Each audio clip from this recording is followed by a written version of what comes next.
Esse episódio está acontecendo num momento super especial. Ainda estamos na celebração dos 332 anos da nossa cidade amada. Estamos em Curitiba. E para celebrar comigo essa data tão importante, eu trouxe Felipe Guerra.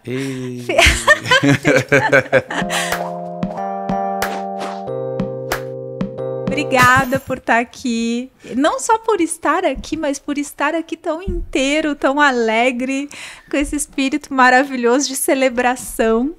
Eu que agradeço esse convite. E foi um agradecimento rápido, né? Na verdade, foi um aceite muito rápido desse nosso namoro aí de WhatsApp, né? Foi o top. Eu achei Você me convenceu no texto da apresentação. Você acha que eu devo continuar? Se ela se dedicou no texto desse jeito, não tem como não aceitar. Foi ótimo. Pensa, eu na fila do pão, né? Abordando um sócio do Jaime Lerner Arquitetos Associados. Quem é Milena Mancini nessa fila? Aí eu falei, vou me dedicar, que esse homem deve ser super assediado, tal. Entrevistas Globo e Record e Band o tempo inteiro. Eu falei, gente, eu vou ter que convencê-lo a vir num Helles Podcast, que a gente faz com carinho, mas que, né? É um podcast. Funcionou. E aí mandei um texto para ele, de onde que eu conheci o trabalho dele, por que eu admiro o trabalho dele. E ele respondeu bora. Quando ele respondeu bora, eu falei, esse é dos meus, adorei, amei, já rolou ali a sinergia. Não, você esperava uma resposta mais completa, né? Não, pelo contrário, eu esperava... Foi uma resposta muito, assim, Eu curta. esperava uma resposta mais...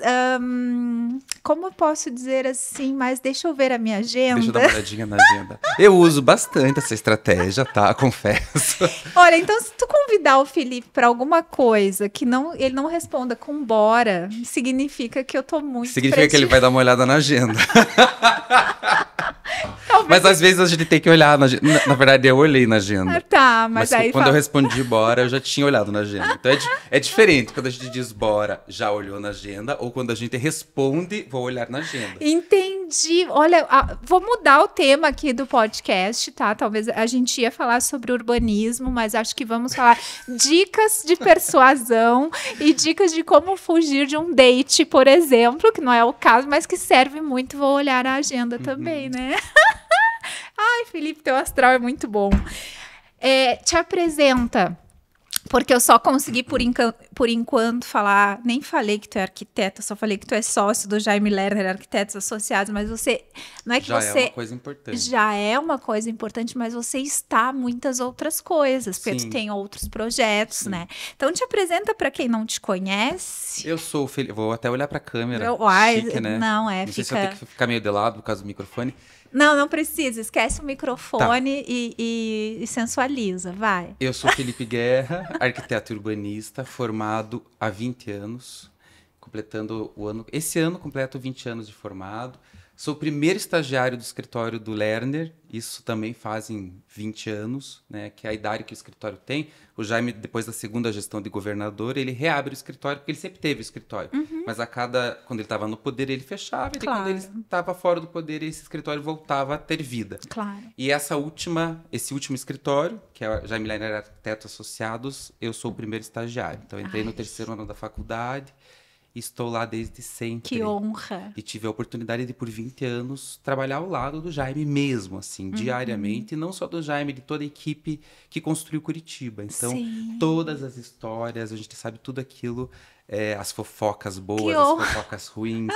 A gente conhece tudo que se passou desde a década de 70 até os dias de hoje, como que a Curitiba foi se construindo a partir dessas pessoas geniais, né, que tinham um jeito diferente de fazer cidade. E que torna Curitiba até hoje a cidade, mesmo sem grandes novas coisas acontecendo na cidade, ela ainda é um exemplo para o mundo. Como é que pode continuar inovadora com coisas que, na verdade, foram aplicadas, às vezes, iniciadas há 50 anos, né? Para você ver o nível de da potência do visionário que foi o Lerner, e tu, um cara assim, ó, que presente do universo, né? Você com certeza merece, porque eu acredito nisso, mas que honra mesmo, você tão novo. Desculpa. Não terminei. Essa parte foi a parte fácil da apresentação. Tá, fala o resto. Além disso, eu sempre falo, eu divido a minha vida em mais de 2 pedaços, mas a parte de arquitetura, eu sou sócio do escritório do Jaime, depois o próprio Jaime em vida me deu um pedaço da sociedade dele, porque ele gostava muito de conversar comigo, enfim, a gente tinha uma sinergia de trabalho muito interessante, e talvez muito porque, além do Jaime, eu tenho outro escritório de arquitetura que eu fundei quando eu me formei, junto com os colegas de trabalho de faculdade, que a gente sempre fazia os trabalhos juntos. Sim. Então essa turma está comigo até hoje também, então o escritório também tem esse tempo de vida, que atua não em urbanismo, atua mais na questão de casas, edifícios, centros comerciais, e a gente acabou criando dentro desse escritório um jeito de trabalhar para grandes marcas. Tá. E isso nasceu porque o escritório nasce para atender o grupo Insepa, que hoje é Rock Insepa. Né? Porque meu sócio é de Campo Largo, a gente fala, nasceu dentro da fábrica, ele é vizinho, então ele trabalhou desde jovem lá. Então, quando a gente se forma, a gente tem a oportunidade de começar a trabalhar com o grupo. Tá. E a partir daí a gente foi desenvolvendo estratégias de como o olhar do arquiteto poderia interferir positivamente em como a marca deveria se apresentar. Então, a gente está, esse tempo todo, trabalhando com eles. Então, a gente tem uma participação até na criação de produtos, a gente tem uma participação, a gente tem, na verdade, controla, no bom sentido, toda a parte de pontos de venda, feiras, revestir. Que lindo. Então, a gente tem essa história com eles. E isso fez com que a gente também aprendesse a como construir histórias boas para grandes marcas. Então, a partir daí, a gente tem trabalhado com outras grandes marcas, sempre do setor de arquitetura, porque acho que é o que faz sentido, né? Sim. É a gente trabalhando também um pouco com marketing, mas dentro do olhar da arquitetura e urbanismo, não é para fora, é para dentro, que é o que a gente domina. Então, hoje a gente flutua aí, na minha parte profissional como arquiteto, entre a coisa da cidade, do urbanismo, e a coisa das experiências para marcas, além de fazer casas. Eu adoro fazer casa. Casas, edifícios, o que aparecer. É uma coisa que eu ia te perguntar, porque o teu escopo é super amplo. A gente faz. Quando o cliente é bom, a gente faz. Eu sempre falo, eu levei 40 anos da minha vida para dizer o primeiro não. Sério? E agora que eu aprendi, eu tô usando bastante libertador. isso. Porque eu me sinto culpado. Ainda me sinto, mas agora me sinto menos. Tá. Mas assim, quando não tem sinergia com o cliente, não adianta. Não adianta pegar tudo que aparece porque tem que fazer. Porque gosta de fazer. Mas não. Isso vem com o tempo, tem que ter né? química. E às vezes a gente entende que o não é nem antes, é durante o processo. Esse é o mais doloroso. Mas ele tem que acontecer, porque senão vira um tormento para nós, como profissionais, e para o cliente. É uma questão de química, é uma questão de entendimento de mundo, às vezes. Quando não bate, não adianta levar para frente. Insistir. Mas ainda não terminei. Porque a outra metade da minha vida, porque eu sempre falo, a arquitetura não supre o meu desejo artístico de ser. Tá. Eu tenho um artista dentro de mim que é a arquitetura. A gente sempre fala assim, tem uma regra dourada que a gente aprende na faculdade. É o triângulo vitruviano. E eu acho super... que é uma coisa mesmo criada há séculos, faz todo sentido para mim. A arquitetura é um triângulo equilátero, onde cada lado representa uma coisa. Tá. Uma é venustas, que quer dizer a parte da estética. Uma é firmitas, que fala da questão de ficar de pé, estrutural. E a outra é utilitas, que é a função. Então, função, forma e estrutura. Então, essa coisa, a arquitetura deveria ser baseado entre esses três, tem que ser equilibrado. Ele tem que funcionar, tem que ser bonito e tem que ficar de pé. Eu acho bem legal. Só que o meu triângulo é deformado. Ele pende completamente. Ele abre o triângulo para estética. Não tem jeito. Eu sou um cara das artes. Eu sou um cara das artes. Então, além da arquitetura e urbanismo, eu tenho também um lado dedicado às artes. Então, eu faço a direção de alguns espetáculos e musicais. E tenho também um pedaço de mim dedicado ao carnaval. Desde sempre. Eu sempre falo, nasci carnavalesco em Curitiba. É uma super verdade. Gente. Eu tenho desenhos de infância, de 5 anos de idade, pastas de desenho de carnaval. Tu não sabe de onde veio. Tu não simplesmente nasceu contigo. Nasceu comigo. Porque tu é curitibano, filho de curitibanos, neto de curitibanos. Daí os bisavós daí já vieram parte da Itália, enfim. Colonização, né? Mas a nossa ninguém colonização é do Rio de Curitiba. Janeiro.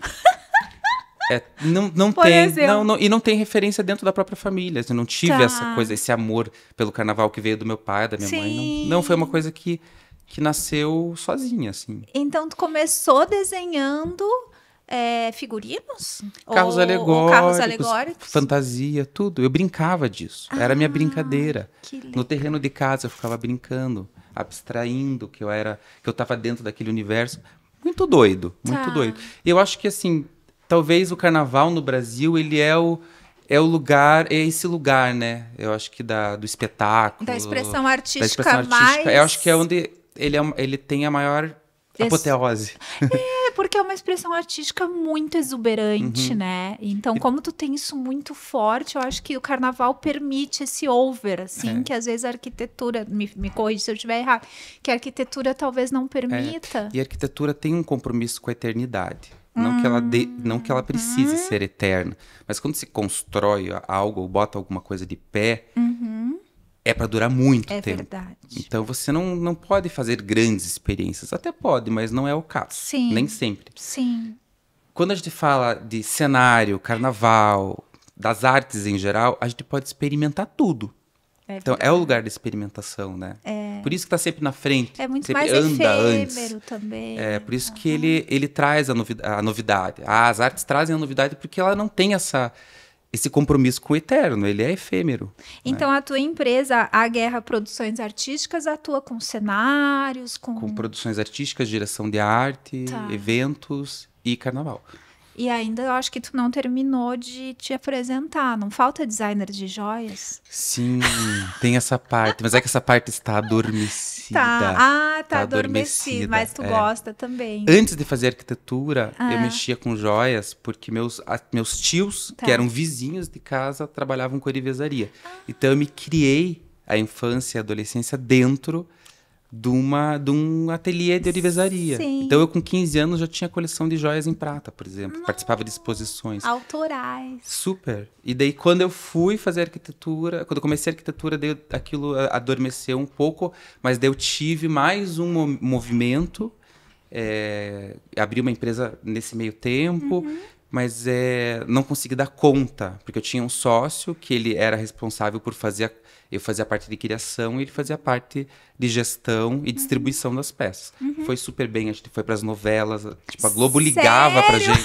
Vai ter novela nova, a gente precisa de peças de vocês para os personagens. A gente tava em 3, 4 novelas. Ai, que bacana. Com as protagonistas. Então tava indo super bem. Só que daí esse sócio voltou para Teresina e a gente acabou tendo que interromper, porque eu não dava conta de fazer a parte de produção.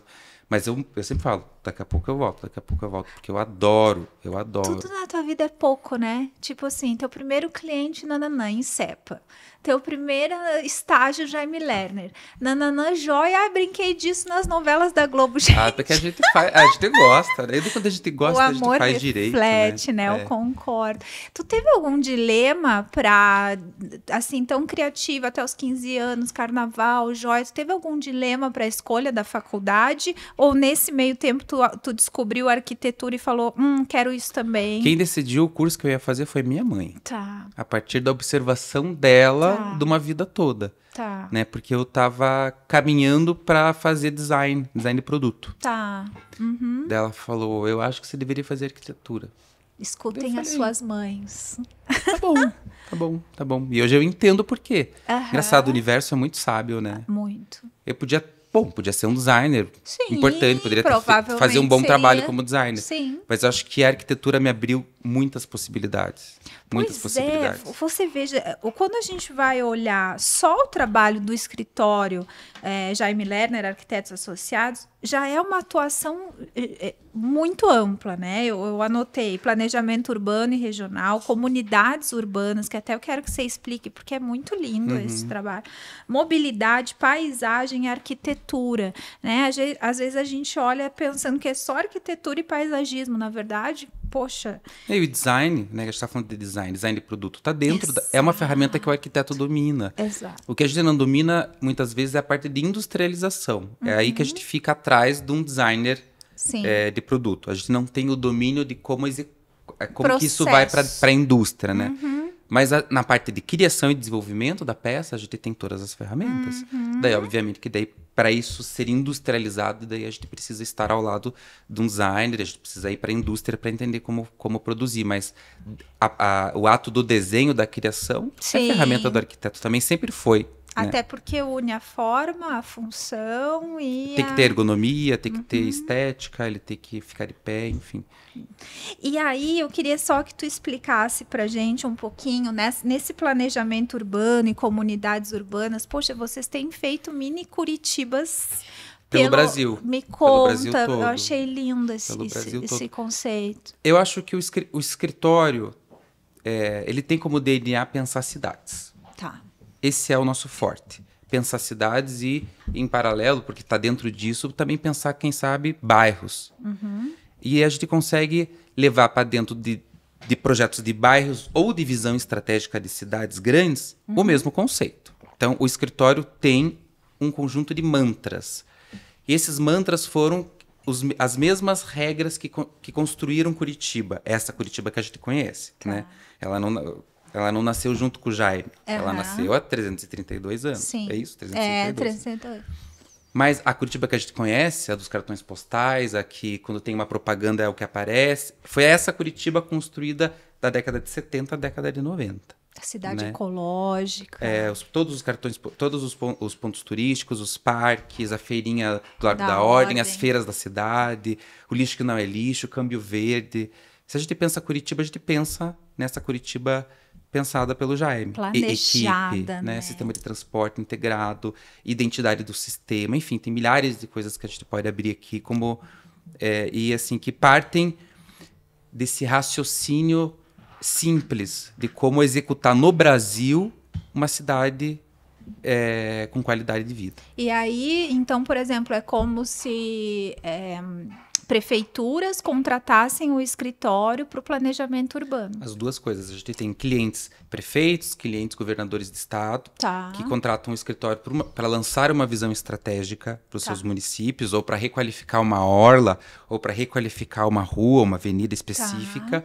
Ou a gente é procurado pela iniciativa privada, grandes incorporadoras, para construção e projeto de bairros planejados. Daí são bairros grandes, porque a gente é contra condomínio fechado. Isso é então, sensacional. Assim, porque condomínio fechado é anti-cidade, porque as pessoas acham que elas vivem numa bolha e que elas não vão precisar sair nunca dali porque elas estão seguras, mas é uma grande falácia, porque você em algum momento vai sair e quanto mais alto o muro, mais perigoso é o ladrão que vai te esperar fora dele, Sim. né? Então, assim... No portão. E é horrível, porque o condomínio fechado e esses grandes muros acabam gerando para fora deles um espaço extremamente pobre em relação à urbanidade, né?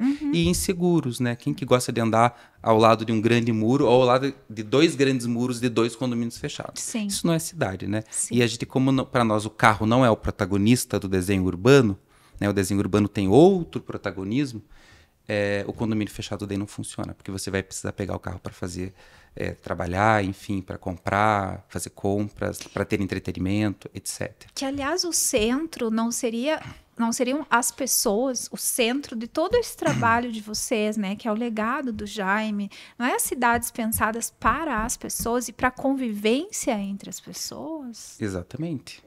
Então, quando a gente fala, então, vamos falar de bairro planejado, né? Que a gente tem a oportunidade daí de pensar do zero uma grande área. Que delícia deve ser, né? Então, daí a gente leva para o cliente, e várias das vezes a gente fez isso, né? Porque muitas das vezes o cliente acha que a gente vai fazer, ou vem atrás do escritório para fazer ou um loteamento ou um condomínio fechado. Claro. Quando ele entende que ele realmente quer um condomínio fechado e que o escritório não vai fazer o projeto, ele acaba muitas vezes indo embora. Mas a grande maioria...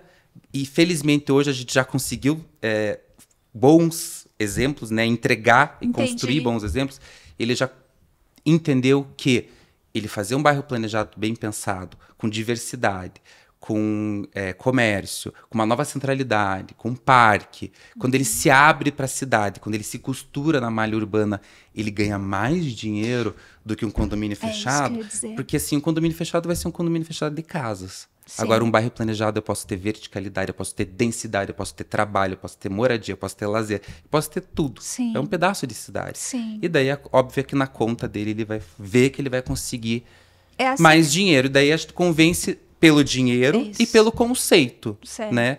Que a gente precisa ter nesses lugares tudo, né? Tem que ser uma cidade caminhável, em 15 minutos você tem que ter acesso ao comércio, à educação, à saúde. Então é um projeto todo pensado para ser realmente entregar para as pessoas um lugar que vão morar lá, um lugar completo, né? Onde ela tem uma vida completa, mas também entregar para a cidade algo presente, né? que, Um legado. que ajude a completar o resto do bairro. Sim. Né? Então ele se integra e ele oferece áreas públicas de qualidade, um novo parque, um centro comercial de qualidade. Sim. Então a gente se abre, então ele funciona para quem está dentro do limite do bairro planejado e para quem está fora. Sim. Então ele é um presente para o município. Sem dúvida. Então isso tá virando, assim, a gente tem vários cases de sucesso onde a gente está transformando regiões inteiras a partir desses bairros planejados. É que às vezes o investidor, ele tá olhando ali, ele nem tem ideia das possibilidades, eu imagino. E daí ele tá olhando, condomínio fechado é o que vai me dar um melhor...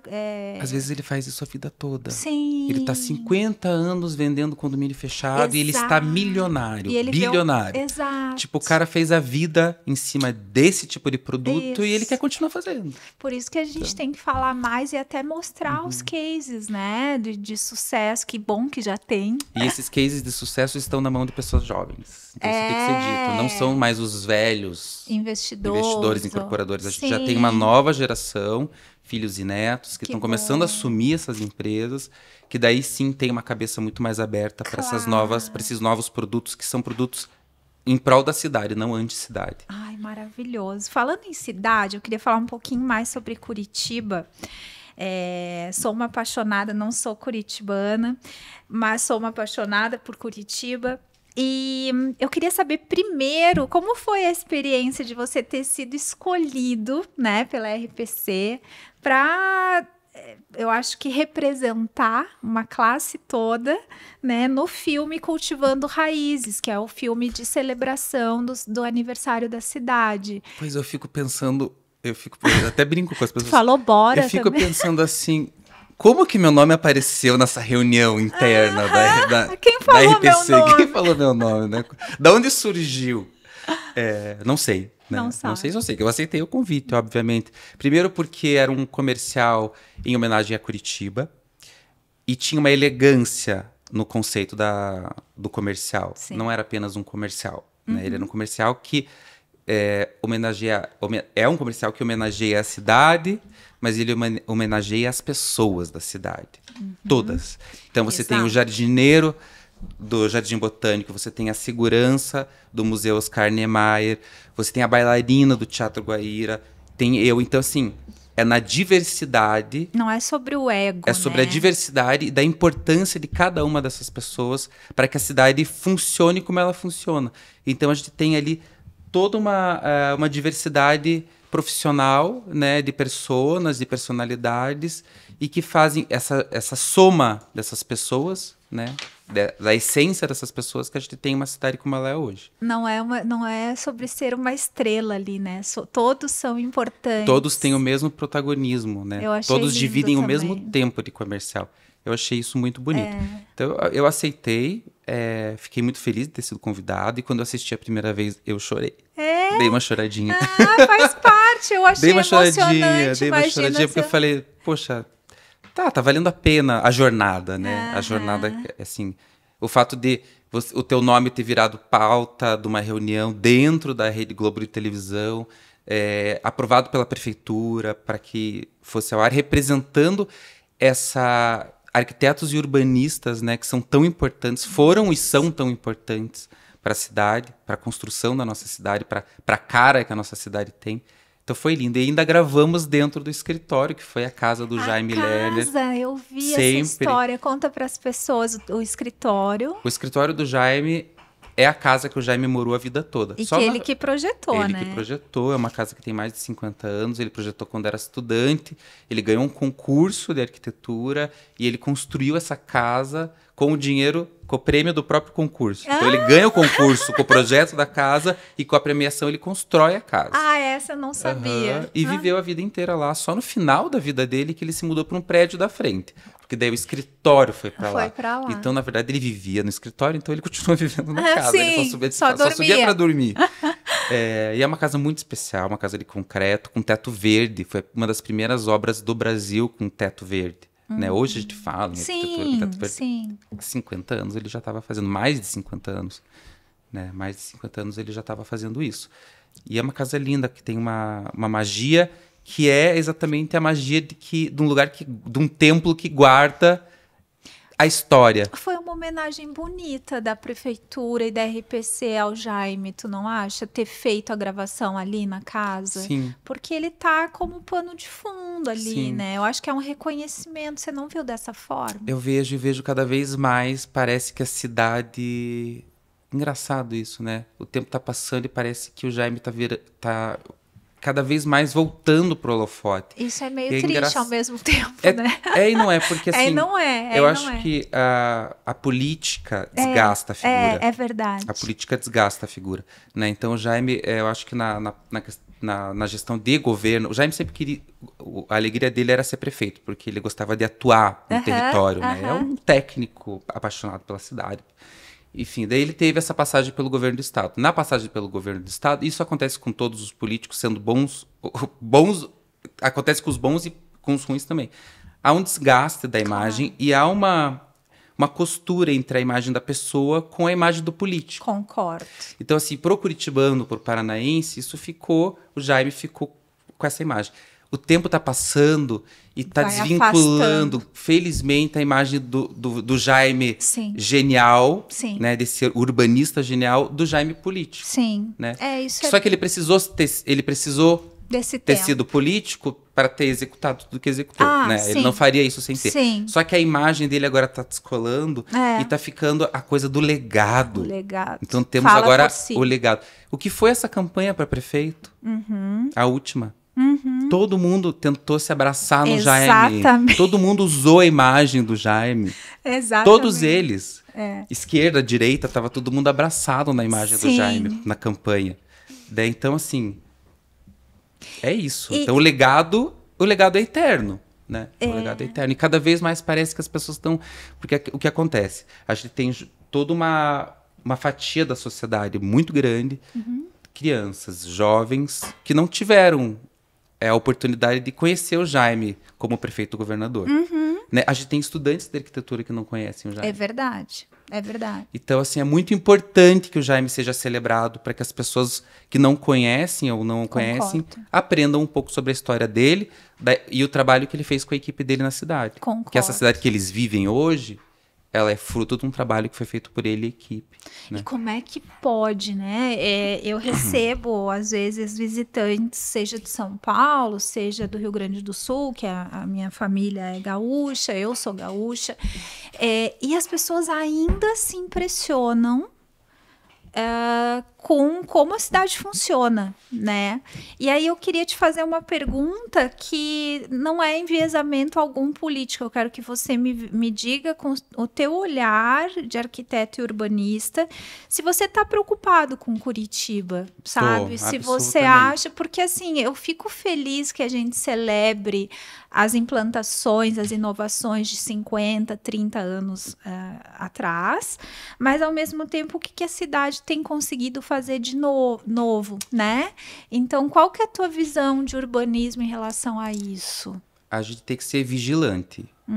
Sempre vigilante. E a gente tem essa conversa sempre com as filhas do Jaime, né? Que são as realmente herdaram esse legado, né? A gente, de certa forma, também, porque pela parte profissional, mas elas pelo nome do pai, enfim, por cuidarem do Instituto Jaime Lerner, enfim. Essa é uma questão muito importante. E a gente fica muito preocupado sempre. Porque muitas das vezes a gente percebe que, por exemplo, o IPUC, ou pessoas dentro do IPUC, ou da própria prefeitura, estão esquecendo dos conceitos básicos da cidade de Curitiba, como esses conceitos funcionaram. Um deles fala sobre identidade do sistema, sobre visão integrada de planejamento. Não se pensa num sistema, numa linha de transporte por ela mesma. Certo. A visão sempre é integrada. deve ser integrado. Então, quando você fala num sistema de transporte, de uma nova linha de transporte, você tem que pensar na questão ambiental, na questão do uso do solo. Isso tudo tem que ser pensado de forma conjunta. E de vez em quando a gente percebe que Curitiba está deixando de fazer isso. Certo. Então, por exemplo, quando a gente vê Curitiba trocando a estação tubo, que é cartão postal da cidade, que tem a ver com a identidade a nossa identidade do transporte. Todo mundo, seja de Curitiba ou de fora de Curitiba, quando vem para cá, entende que a estação tubo é um lugar, não só a visão dela, e belíssima como ela é, né? É importante, como ali ela entende que é um lugar de integração e é um lugar que ela vai conseguir pegar um ônibus. Você pega e daí você, de repente, decide que eu não quero mais a estação tubo. A próxima linha de tubo que a prefeitura vai criar vai ter uma outra estação. Conhecida, não sei se eu nem sei se eu posso falar, mas ela foi apelidada de Estação Festival, né? Então, não sei, que estação é essa? Tá na frente da Federal Agrárias. Foi feita uma nova estação, quadradinha, que poderia poderia ter sido colocada em qualquer cidade da região metropolitana de São Paulo, que ela estaria muito bem obrigado. Mas em Curitiba, mas por quê, a gente tem estação tubo. Mas a estação tubo não tem banheiro, não tem climatização. Moderniza? Claro, óbvio. Da década de 90 até aqui, ela continua do mesmo jeito. Vamos modernizar? Vamos melhorar a questão dos vidros, vamos trabalhar uma questão de exaustão de calor, vamos colocar um banheirinho pro cobrador. Claro, cabe óbvio. Tudo ali dentro. Por que não fizeram o tubo 2.0, gente? Talvez tenham feito, mas alguém resolveu alguém implantou o outro. Eu prefiro apagar a história para deixar a minha marca, então eu resolvi criar uma estação nova. Eu quero ser o novo Jaime Lerner, então agora... Mas isso acontece o tempo inteiro. Outra história. Isso demonstra o quê? Demonstra que é uma gestão que não está preocupada com a identidade do sistema. Entendi. A identidade do sistema está atrelada ao desenho, a cor dos ônibus, as calçadas, a iluminação, ao uso do solo. Quanto mais acesso eu tenho, quanto mais perto eu estou do sistema de transporte, mais densidade e verticalização eu posso construir. Então, Curitiba sempre funcionou dessa parte. Tem as estruturais, então eu posso construir mais. Longe das estruturais, eu construo menos. Então, mais perto do sistema de transporte, mais gente posso ter morando. Mais longe, menos gente. Isso desenhou a cidade como ela é até hoje, né? E tem frente ainda de obra. Curitiba ainda tem pelo menos mais 50 anos de uso do solo nas estruturais, de frente de lançamento imobiliário, né? Acho que tem bastante tempo ainda. Bom. Isso é uma coisa. Outra coisa é você ver, por exemplo, uma solução de transporte. Eu quero resolver, preciso de um novo terminalzinho. Então eu vou derrubar todas essas árvores aqui e vou construir um novo equipamento de transporte. Mas isso de derrubar a árvore é o anti-Curitiba, né? Porque você não leva em consideração a questão ambiental. Então, todo projeto pode levar em consideração a base ambiental. Talvez você tenha que remover uma árvore ou outra, mas um projeto ecológico, um projeto urbano de mobilidade pode levar em consideração as árvores. Ou você pode usar um outro terreno. Enfim, são infinitas as possibilidades. Mas quando você opta por essa, onde você precisa tirar o que tem de vegetação madura do lugar, mostra que não é mais um protagonismo, a base ambiental dentro do IPUC, por exemplo. Ou de quem projetou aquilo ali. Deixou de ser a base ambiental o protagonista. Voltou a ser o carro. Entendi. Percebe? Temos que resolver o problema do engarrafamento. Vai para a solução mais fácil. Felizmente, a sociedade civil veio com faca nos dentes. Que bom. Mas aí... E daí conseguiram segurar essa obra, né? Vamos repensar, vamos fazer outro projeto. Vamos manter as árvores, né? Vamos conviver com elas. E aí vem da educação ecológica que o curitibano de hoje tem por causa das escolas lá da década de 90, né? Eu queria falar um pouquinho disso. Curitiba hoje não é mais a capital ecológica, né? Ou pelo menos não é mais a cidade que mais recicla. Né? Não é. Já foi no mundo. E por que deu certo? Porque foi ensinado nas escolas. Exatamente. Então, o Jaime tinha essa clareza. Ele falou, para dar certo e dar certo rápido, você ensina para a criança, que a criança ensina aos pais. E foi por isso que o Lixo que não Lixo funcionou.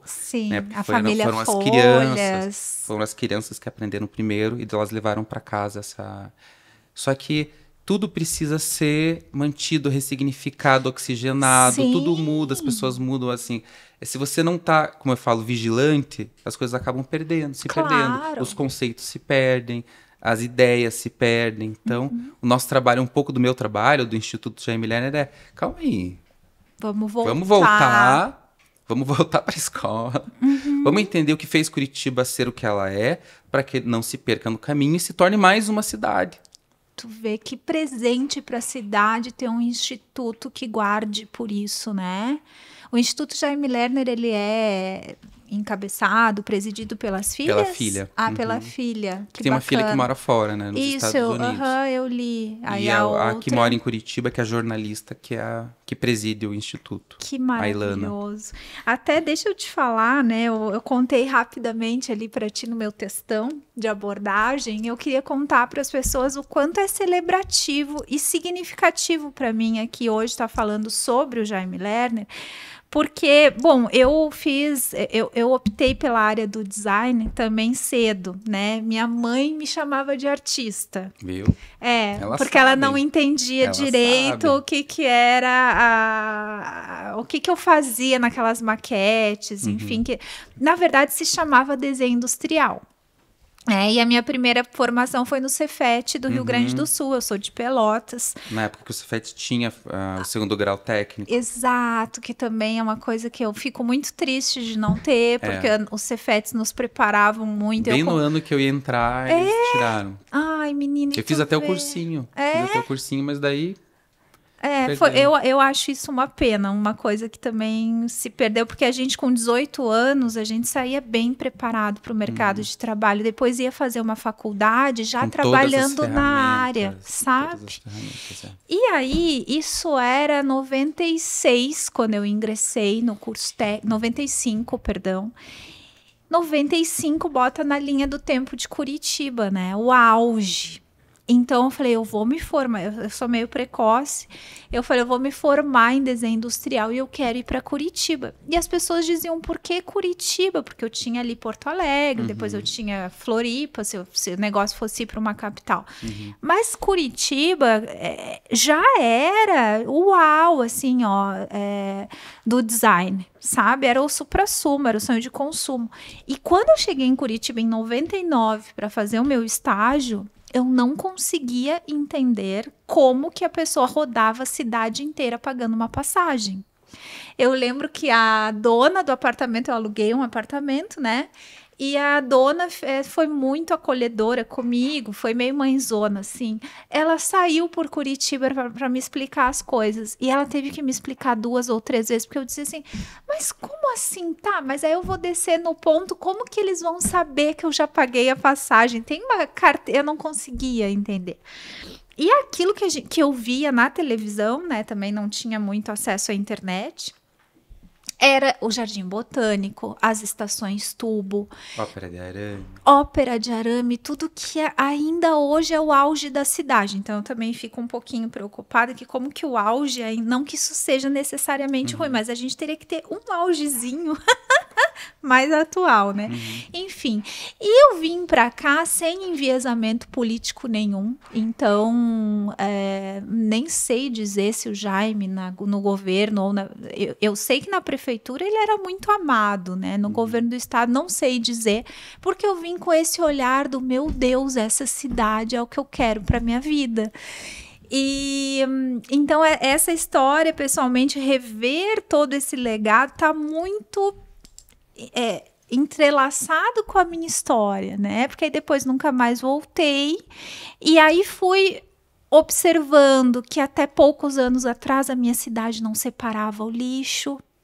Quando eu vim para cá, Deus o livre, você não separar um lixo, as pessoas te olhavam como um alien, né? Porque quem separa o lixo, só quem separa o lixo consegue ter a noção exata que o volume muito maior do lixo é o reciclável. Muito maior. O orgânico perto do reciclável é muito menor. Sim. Enquanto você mistura isso tudo, vira tudo uma grande coisa perdida. Exato. Se você separa aquele volume maior do lixo, não é lixo. Lixo Ele que não vira é dinheiro. lixo. Ele volta o mercado, ele é ressignificado, ele é reciclado, enfim. Então é bom para o meio ambiente, é bom para a economia, é bom para todo mundo. Para todo mundo, né? E essa coisa do ecológico hoje, ok, é quase pré-requisito. Mas, poxa, nos anos 90, eu lembro que teve a Eco 92 no Rio de Janeiro, primeira conferência, sei lá, mundial para discutir isso, e Curitiba já estava inserida nisso, né? Então, assim, apesar de eu ter muito amor pelas minhas culturas gaúchas, etc., que é um outro capítulo também na minha vida, mas depois eu fui mãe em Curitiba, aí eu também vi outras coisas aqui que funcionam ainda, tipo o sistema de saúde, né? Ai, porque na eleição, gente, para um pouco de falar de enviesamento político, porque, né?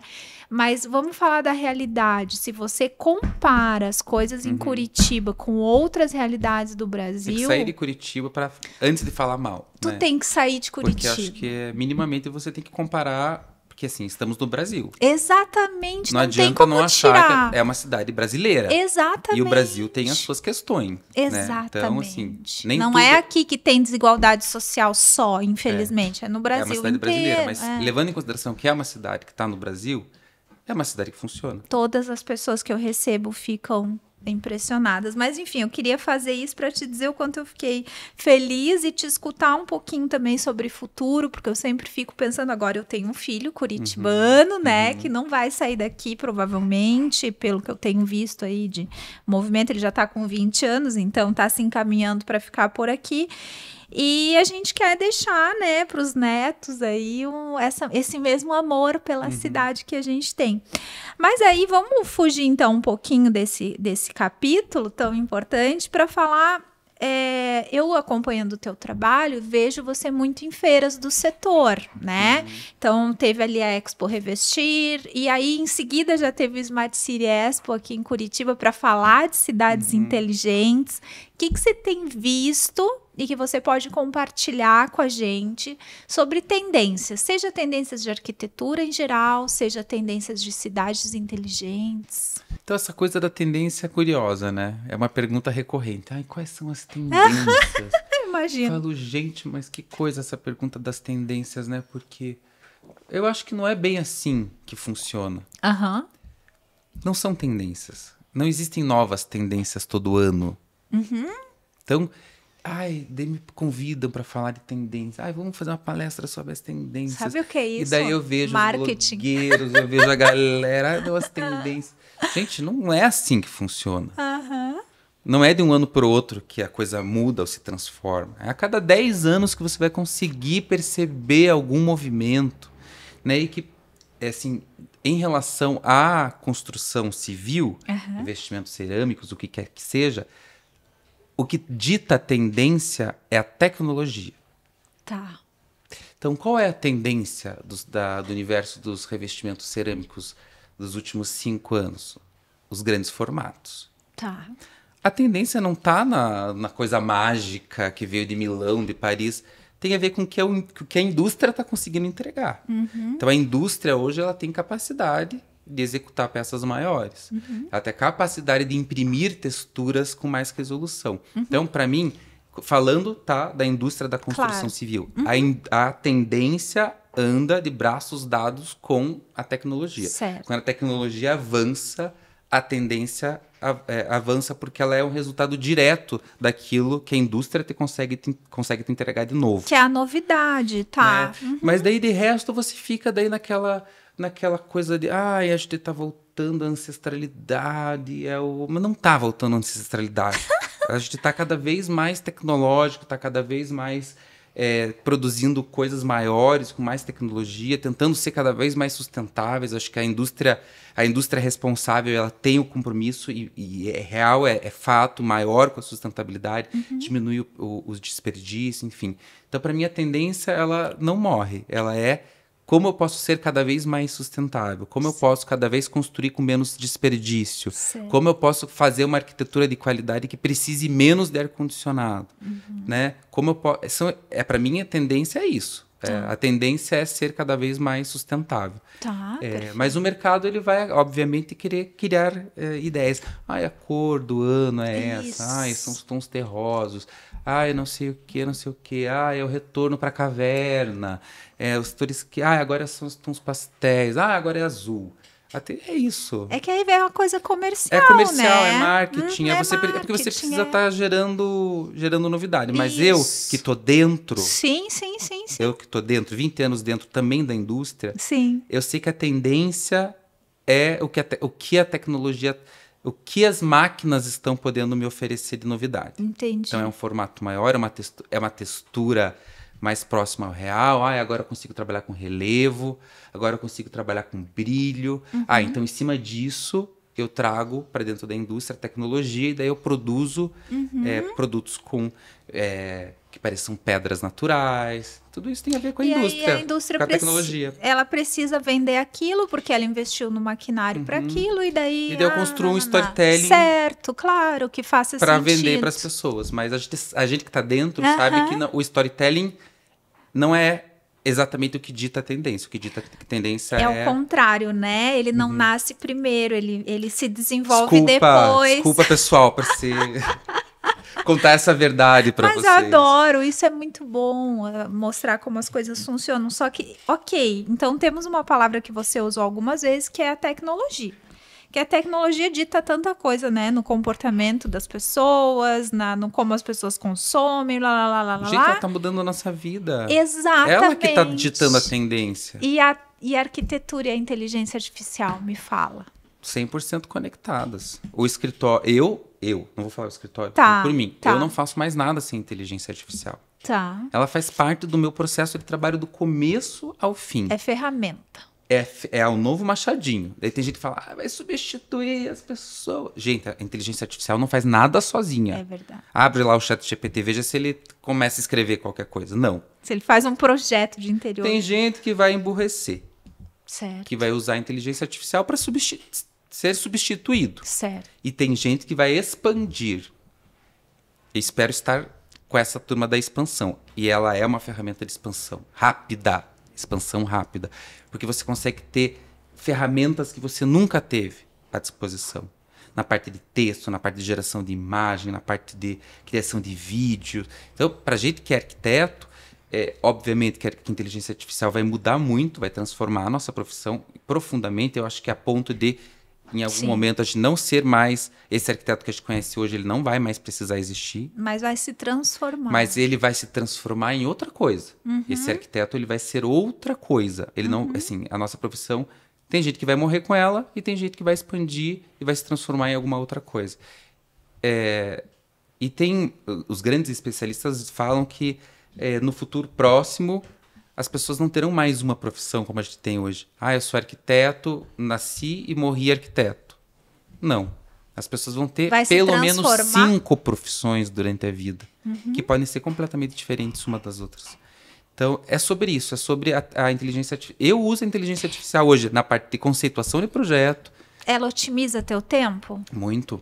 Porque às vezes o que o teu cliente precisa não é do projeto final. Tá. Às vezes o que ele precisa são de imagens de referência.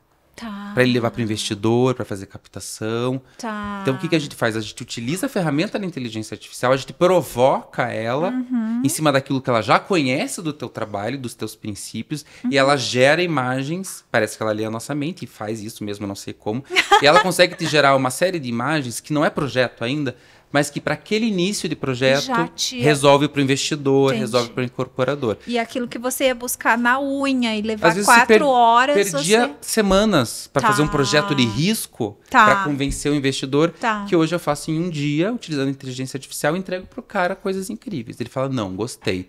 Daí agora eu volto para o escritório e faço o projeto de verdade. Claro. Aquilo cumpriu a sua missão, aquelas imagens foram produzidas por nós, utilizando inteligência artificial. Não foi a inteligência artificial que produziu. Exato. Foram nós, arquitetos, provocando a ferramenta em prol daquilo que a gente acredita, com os conceitos que a gente acredita, com os conceitos que a gente criou durante uma vida toda e aprendeu.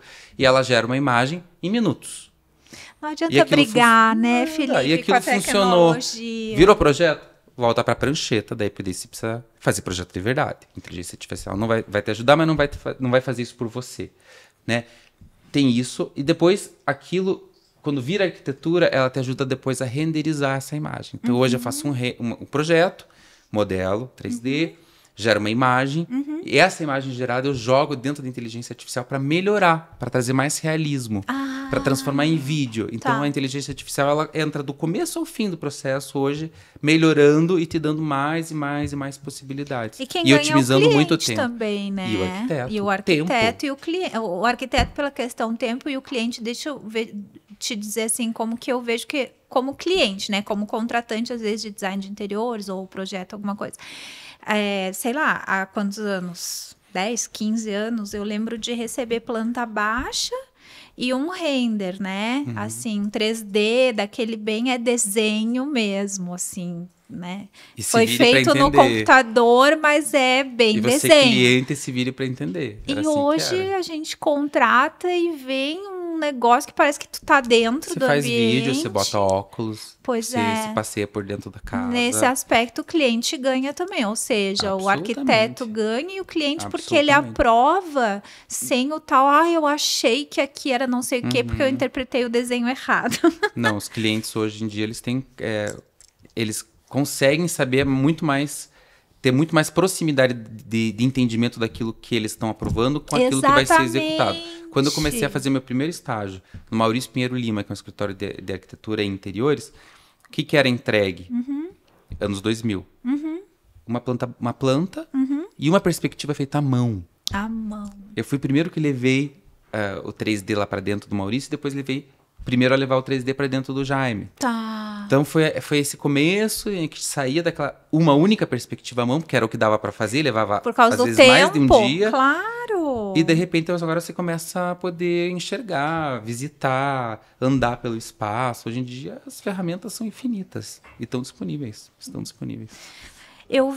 Queria fazer uma última pergunta, assim. Eu vi um depoimento teu que você mora no bairro São Francisco, né? Voltando um pouquinho agora para Curitiba, porque pelo tempo a gente vai ter que se finalizar aqui. Você mora no bairro São Francisco, que para quem não é da cidade, é um bairro histórico, né? Curitiba nasceu, né? No centro de São Francisco. O centro histórico, exato. E imagino que você goste ali da arquitetura, senão você não ia morar ali. Que é uma arquitetura bem histórica, né? Aí você fala nesse depoimento que eu vi que são as chamadas casas de vó. Você acha possível, e tu traz até que ponto no teu trabalho, esse cruzamento amigável de modernidade com história? Essas casas estão vindo todas abaixo. Tá. No bairro. Na minha rua, no meu entorno, as casas de vó. Tá. Né? Como que tu enxerga isso? O terreno que eu moro, ele é da família há 85 anos. Tá. A minha família está nesse terreno há 85 anos. Então, inclusive, onde eu moro é um prédio que eu fiz o projeto. Então, eu não posso também nem falar muito mal dos prédios que estão vindo, claro. Porque hoje eu já moro num prédio que foi construído pela família, enfim. Claro. Mas assim, essas casas... Porque as casas de vó não necessariamente são casas que têm relevância arquitetônica, né? Elas não... Eu acho que elas não têm como ter um tombamento disso, certo. Né? É uma coisa muito mais imagética, é muito mais afetiva. Certo. Né? Do bairro ter aquela escala das moradias. É a rua e as casas com seus jardins. Essas casas estão vindo abaixo porque o plano diretor entende que, obviamente, a gente está próximo ao centro e que a gente precisa... Curitiba ainda cresce, a gente precisa de densidade, né? Então, e tá certo. Eu acho que se a gente tem que adensar, vamos adensar... No centro. Próximo ao centro, onde a infraestrutura está toda lá. Sistema de transporte, infraestrutura, comércio.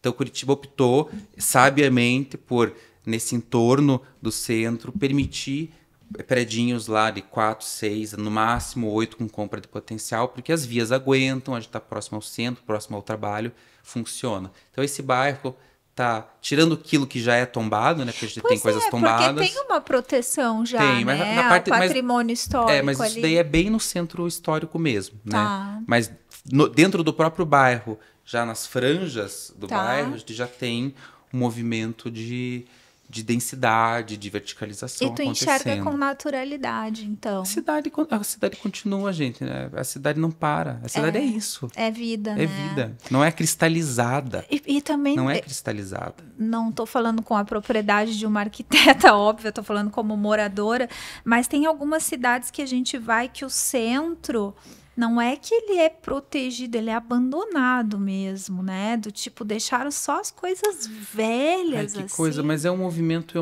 do mundo, sabe? É um movimento do mundo. Pra gente é uma novidade isso. Na Europa isso já aconteceu também. Porque a tendência é você, o novo, é você ir criando o novo. E o novo ser o bom. Então a cidade vai crescendo e o novo vai ficando cada vez mais longe do centro. E de repente o centro vira o lugar do antigo, do velho. Isso. Né? E aquilo acaba entrando em decadência. Não pode cair no abandonado, né? E daí só que acontece uma coisa mágica. A cidade cresce tanto e daí ela começa a ficar longe do centro. Ela começa a olhar e falar, olha lá o centro. Tá abandonado. Vamos olhar de volta. Vamos voltar pro centro, porque agora ficou muito longe.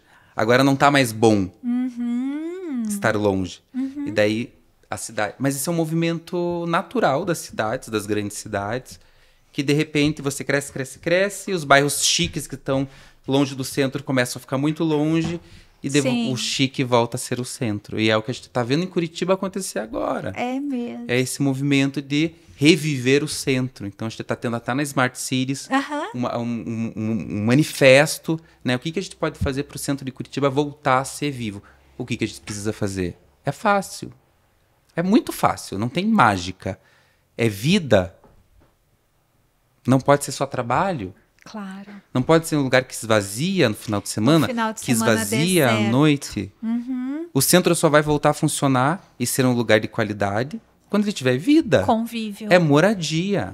É moradia, gente morando. Então vamos ocupar os prédios vazios, vamos ocupar as casas históricas com gente, com jovem, com gente com terceira idade, né? Com diversidade de idades, diversidade de renda. Sim. É na diversidade que mora a qualidade urbana.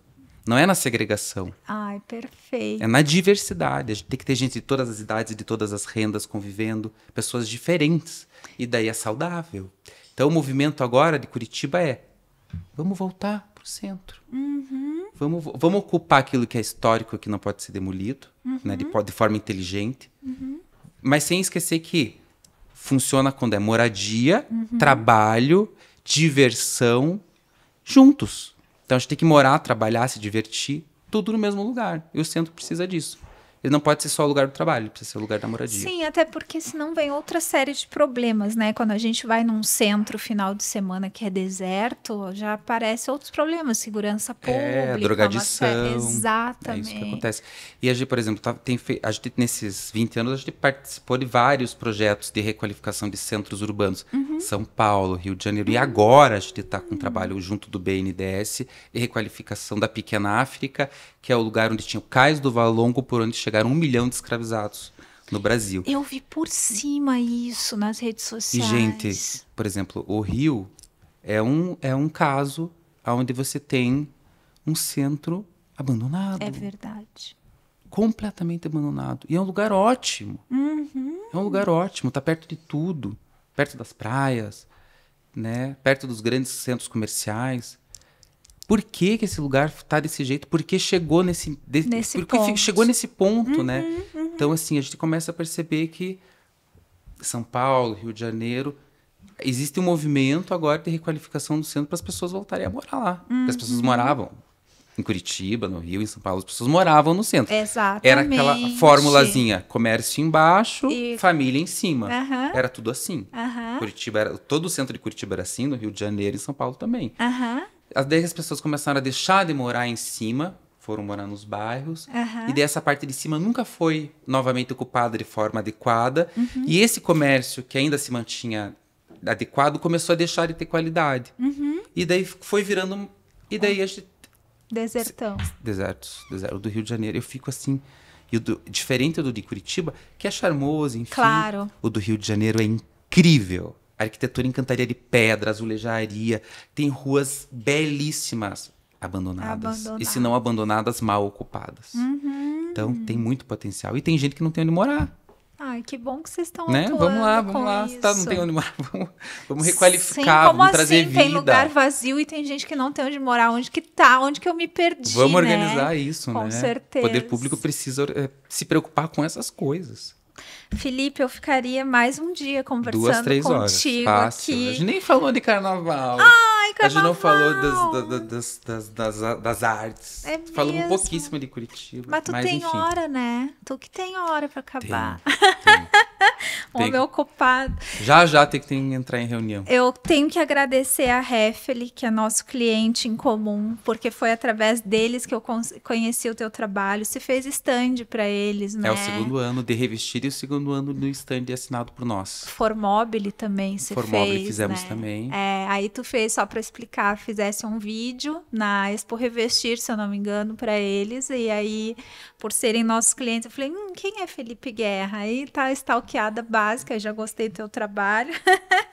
Então, é uma super empresa, a Refli, É né? uma super empresa. E eu sempre falo assim, eu gosto de fazer stand para empresa que eu sou apaixonado pelo trabalho. Então... E assim, a Refli, a Arauco, Insepa, a Roca, agora a gente conheceu a Ecomex, que virou nosso cliente.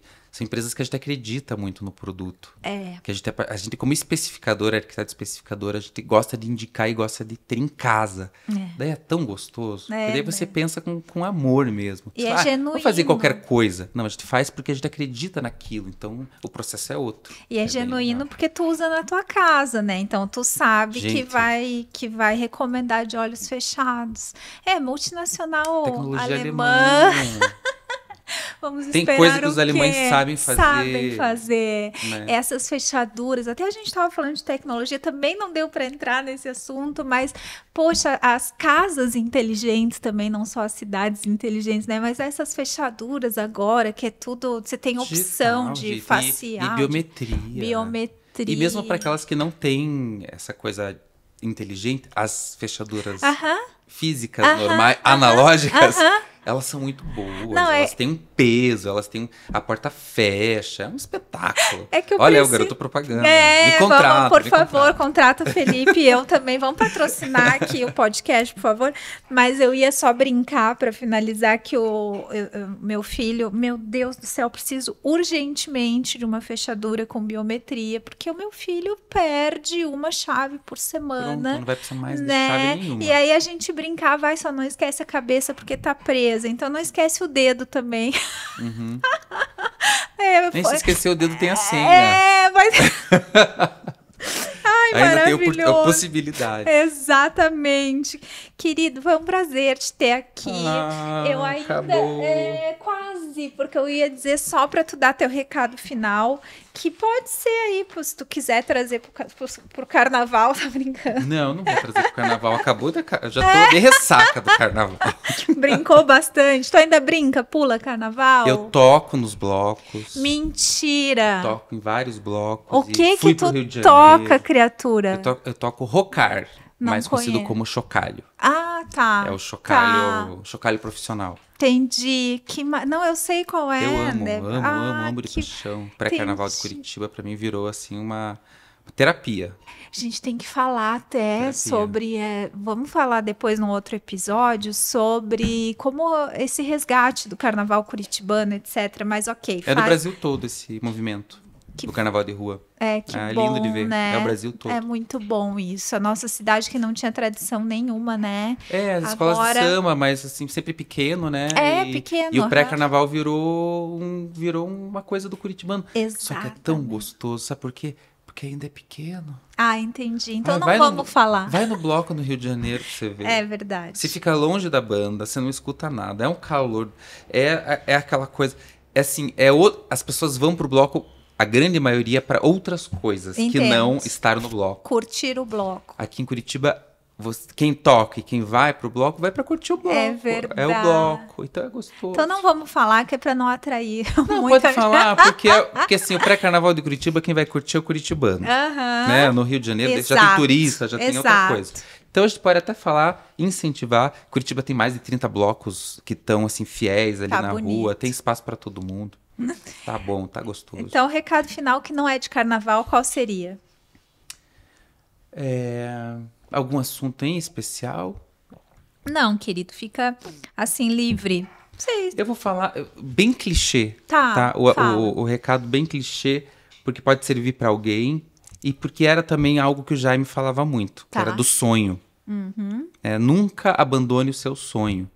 Ele falava a seguinte frase: nunca abandone o seu sonho. Que pode ser que ele te esqueça ou que ele demore para que ele volte a acontecer. Mas em algum momento, se você acreditar muito naquilo, ele vai bater nas tuas costas e vai falar: lembra de mim? Eu sou teu sonho. Então, assim, não abandone o seu sonho. Mesmo que você não possa estar fazendo aquilo que você quer, o que você gosta, o que você acredita, se você gostar muito, acreditar muito naquilo, em algum momento ele vai te bater nas costas. Daí você não pode deixar passar. É verdade. É o universo te dizendo: hello, chegou a tua vez. É a tua chance. Não era a hora naquele momento, mas agora talvez seja. E quem quiser conhecer mais do teu trabalho, o que você gosta de deixar? Instagram. É o Instagram que eu realmente alimento. Tá. E quando alimento?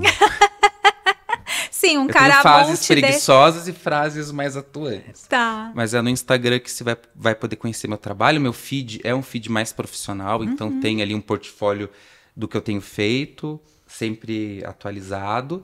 É Felipe com P mudo, Felipe Guerra, @FelipeGuerra, facinho de achar. E ali também nos stories a gente mostra um pouco da nossa vida, porque é importante a gente dizer quem a gente é, né? Não só o nosso trabalho, a gente tem uma vida e dizem que as pessoas gostam de saber quem está por trás das marcas. Né? Você sabe mais do que eu. Eu sei. Então, assim, lá me apresento um pouco como ser humano. Ai, que bacana. Eu tô adorando te seguir, recomendo que as pessoas sigam. Então, obrigada de novo. Foi uma honra e um prazer ter você aqui. Gente, obrigada também por quem nos acompanhou. Não esqueçam de se inscrever, youtube.com/Projetual Comunicação ou no Spotify Projetox. Um beijo e até o próximo episódio.